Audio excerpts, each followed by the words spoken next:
আমি আজকে কোনো ডিলার না, আমি কিন্তু একজন কাস্টমার। তো আমি আপনাকে প্রশ্ন করছি, এই গাড়িটা নিলে কাস্টমার কি পাবে? কারণ একজন কাস্টমারই কিন্তু ডিলারের পরিচয়, আর একজন ডিলারই কিন্তু আপনার পরিচয়।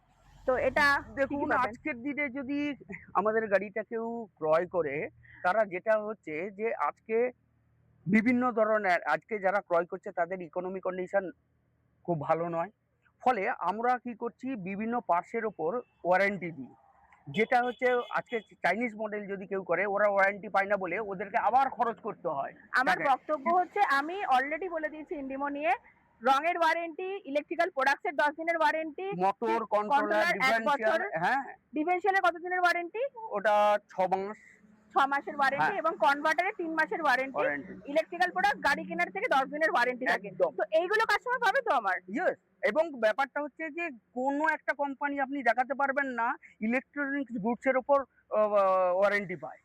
এটা রাইট, হচ্ছে আমাদের, আপনিও মানে আপনিও দেখেছেন, সেটা যাচাই করে দেখতে পারেন। একদম। তো ধন্যবাদ দাদা। কারণ কাস্টমারের অ্যাসুরেন্স, কাস্টমার যদি ফিডব্যাক ভালো দেয় তবেই আমরা এবং আরো আমরা এগোতে পারবো। ইন্ডিয়ান মেড, এবং ব্যাপারটা হচ্ছে আজকে কম্পিটিটিভ মার্কেটে আমরা ওইভাবে মানে কোয়ালিটি ভালো করে কম্পিটিটিভ রেটে আমরা কাস্টমারের হাতে প্রোডাক্টটা তুলে দিতে পারি। আমি একটা অফার রেখেছি রথের জন্য। তো সেই অফার থেকে সবাই আসুন। আপনারা আপনার যেকোনো শোরুমে অফার এভেল করতে পারবেন। আরামবাগ, মায়াপুরে এলেও অফার এভেল করতে পারবেন। Thank you.